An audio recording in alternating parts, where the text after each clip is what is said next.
یو بادشاہ نجومیان ورته وی چې د زوی له خزه ونه کی چې کوم شپه د توادو کی په هغه شپه به د زمره خوري او داغه نه بمړکی ډیره موده بادشاہ خو واده نه کولو چې واده ولا اوس مجبور شو د ټول سلطنت خپل طاقت را جمع کړو چې زمره به راضي پکما توپی دیو ټینکونه دیو میزایلی دیو صاحبہ کلاشن کوپی دیو بکما بزمره راضی د اشنغر یو خان ما ورته لک خیال کوا هغه ماته د دونالیز نه ګوري دا یل دا موټر نه بار خلی چی ہوتی ہے خبری کل میشین دی مولانا سے الغم مکو مال خوا پینزه دونالیز ور سرو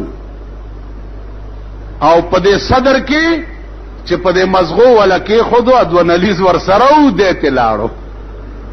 غم شو غم سره چې دونالیز والاو کته سره بیا تختیدل دونالیز دې نشي خلاصای به صرف د خدای ذات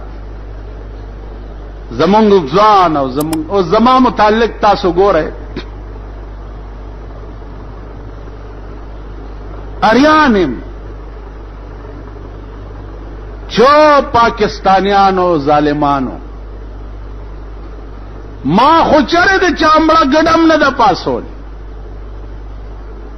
نو زما متعلق پراپګاندا کړي دا ډېرې دی او بنو دی بیګا د ابو زیبی نه ټلیفون شو چې بجلیګر مولا چاويشته هاجي چاويشته دی او چاويشته ما وی چې دا څوک زما د مرګ په اوریدو خپي خدای دې غیله جزای خیر ورکي خو چې دا د چا غرض شیطانت ته دا سړی صدلخ کاری یا به خزبار خلق بوئی یا به لونه خلق بوئی یا بخپله د ټاک دلی غل حرامي بدماش زدا خبر کوم کنا چې په پاکستان کې احتساب د مولا کیږي چې د آدم نه تر دې دمه پورې نهر دی احتساب د دې غلو ولې نه کیږي چې ورشه د یونیورسيټي بنگلې نن 90% غلو اغستی دي او غلو جوړې کړې دي نن د 1300 روپو میاشت ملازمم د 55 لاکھ روپو بنگله په یونیورسيټي کې جوړه کړې ده 1300 روپو ملازم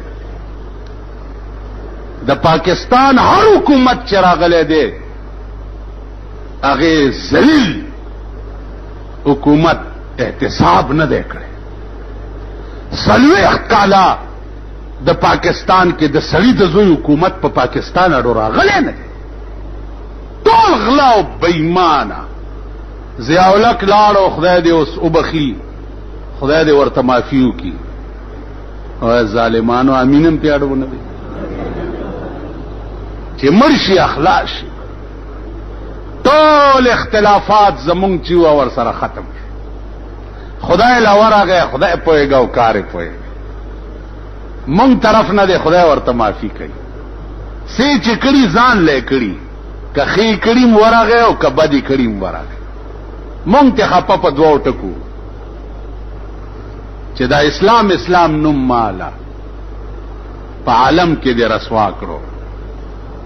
او مولا پسې دا د سود د زکات پیسې مگر زوا مولا دې په عالم کې رسوا کړو مونږ په دې خبره ور سره جنگو والله العظیم دا مولانا فضل الرحمن صاحب شکر دې چې ناشته خدای پاک دې د پلار صحیح جانشین کی او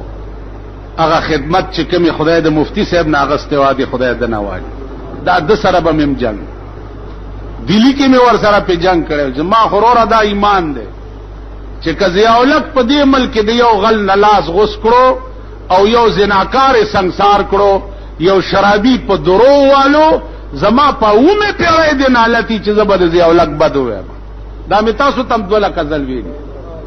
زمون ور سره جنگ پدیو چې د اسلام نوم مالا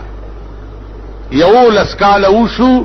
کده غویانو په گاډي کې را سور ویم د اسلام بوس پاکستان ته را رسیدلې. نو اسلام څه شی دی؟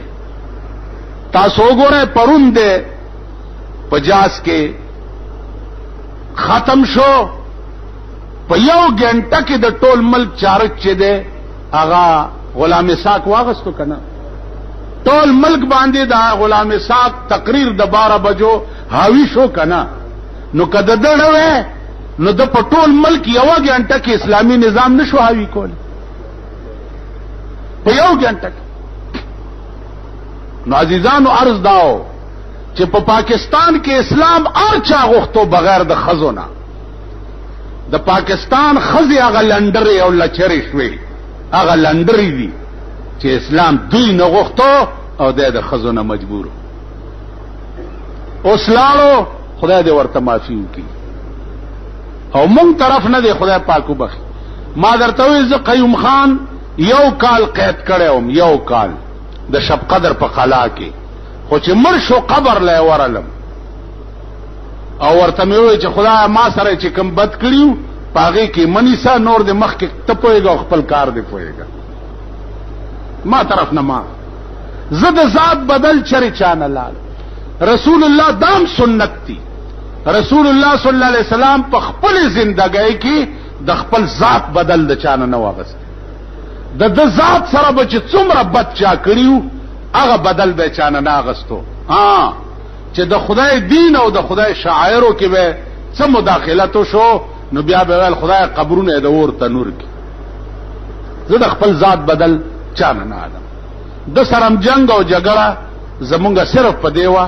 چې یا دورنګي چھوڑ کر یک رنگ ہو جا، سراسر موم ہو یا سنگ ہو جا. نو عرض میں داو عزیزانو چې زه اغا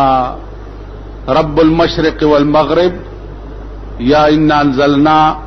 بیان بیا پریدم پدیز ہے شوق میں دے چې مولانا فضل الرحمان صاحب هم تاسو ته یو څو خبرې یو څو منټو کیو کې هغه نه پس به بیم